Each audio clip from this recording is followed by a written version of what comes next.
Good morning.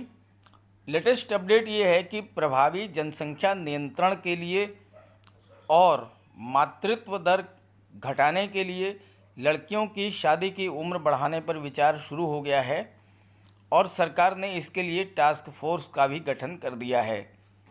तो आइए जानते हैं पूरी खबर विस्तार से, क्या है इसके पीछे का लॉजिक और ऐसा क्यों किया जा रहा है। लेकिन अगर आप मेरे चैनल पर पहली बार आए हैं तो प्लीज़ इसे सब्सक्राइब कर लीजिए, बेल आइकन प्रेस कर लीजिए और इस वीडियो को ज़्यादा से ज़्यादा लोगों तक शेयर भी कर दीजिए ताकि सभी को इसकी जानकारी मिल जाए। तो चलिए वीडियो शुरू करते हैं। तो आइए जानते हैं पूरी खबर विस्तार से। नई दिल्ली जागरण ब्यूरो, लड़कियों के विवाह और मातृत्व की आय तय करने पर मंथन शुरू हो गया है। सरकार ने मातृ मृत्यु दर कम करने के उद्देश्य से मातृत्व प्रवेश आयु की समीक्षा के लिए टास्क फोर्स का गठन किया है। पूर्व समता पार्टी अध्यक्ष जैड जेटली की अध्यक्षता में गठित 10 सदस्यीय टास्क फोर्स विवाह और मातृत्व की आयु से जुड़े सभी पहलुओं पर गौर करेगा। टास्क फोर्स 31 जुलाई तक अपनी रिपोर्ट देगा। मातृत्व प्रवेश आयु समीक्षा से संकेत मिलता है कि एक बार फिर से लड़कियों की शादी की न्यूनतम आयु बढ़ाई जा सकती है, जो कि अभी 18 वर्ष है। अभी 18 वर्ष है, लेकिन इसको बढ़ा करके जो है और ज़्यादा किया जा सकता है। तो उपयुक्त विधायी उपाय और मौजूदा कानून में संशोधन, ये टास्क फोर्स की जिम्मेदारी है।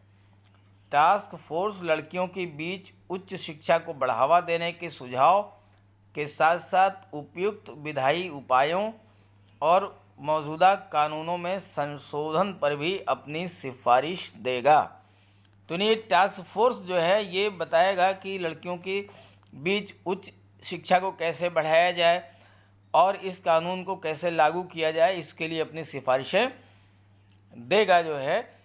तो आइए जान लेते हैं कि क्या है इस टास्क फोर्स के गठन का उद्देश्य।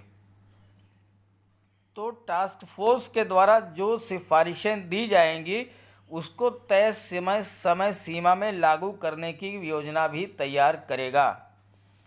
लड़कियों के विवाह की आयु का सीधा संबंध मातृत्व में प्रवेश की आयु, माता व बच्चे की सेहत के अलावा जनसंख्या नियंत्रण, लड़कियों की शिक्षा और कैरियर से है। विवाह की आयु अगर बढ़ती है तो मातृत्व में प्रवेश की आयु बढ़ेगी, माता और बच्चे की सेहत बेहतर होगी, जनसंख्या नियंत्रण होगा, लड़कियों की शिक्षा बेहतर होगी और उनके कैरियर बनाने में भी मदद मिलेगी। तो स्वस्थ, शिक्षित और सक्षम महिला ही स्वस्थ और जिम्मेदार समाज का सृजन करती है। अभी महिलाओं और बच्चों में कुपोषण भारत की एक बहुत बड़ी समस्या है। इस टास्क फोर्स का प्राथमिक उद्देश्य इससे निपटना है। अब आइए जान लेते हैं कि इसकी घोषणा कब की गई थी। तो आपको बता दें कि 2020-21 के बजट में इसकी घोषणा की गई थी। वित्त मंत्री ने 2020-21 का बजट पेश करते समय ही मातृत्व प्रवेश आयु की समीक्षा के लिए टास्क फोर्स गठित करने की घोषणा की थी।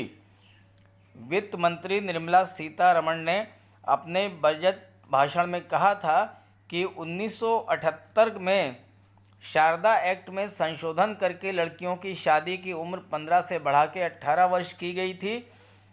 जैसे जैसे भारत तरक्की कर रहा है, महिलाओं की शिक्षा और करियर के क्षेत्र में आगे बढ़ने के अवसर बन रहे हैं। उन्होंने कहा था कि मातृत्व मृत्यु दर में कमी लाना और पोषण के स्तर में सुधार आवश्यक है।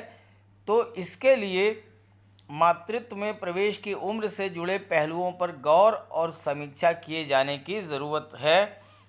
तो ये भी जान लेते हैं कि इसके अलावा और क्या क्या कार्य होंगे इस टास्क फोर्स के और इससे क्या लाभ मिलेगा।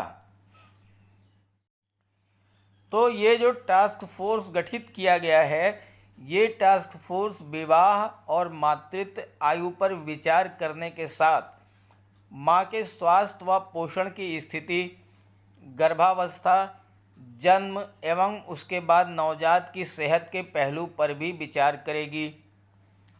शिशु मृत्यु दर, मातृ मृत्यु दर, कुल प्रजनन दर, जन्म के समय लिंग अनुपात, बाल लिंग अनुपात आदि के साथ स्वास्थ्य और पोषण आदि इसके प्रमुख मापदंड होंगे।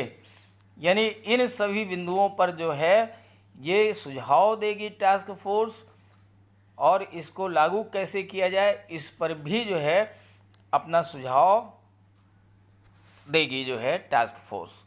तो ये थी लेटेस्ट अपडेट। वीडियो अच्छा लगे तो लाइक कर दीजिएगा और अपने सभी फ्रेंड्स को अपने ग्रुप्स में इसको शेयर कर दीजिएगा और मेरे चैनल को सब्सक्राइब कर लीजिएगा। Okay, thank you.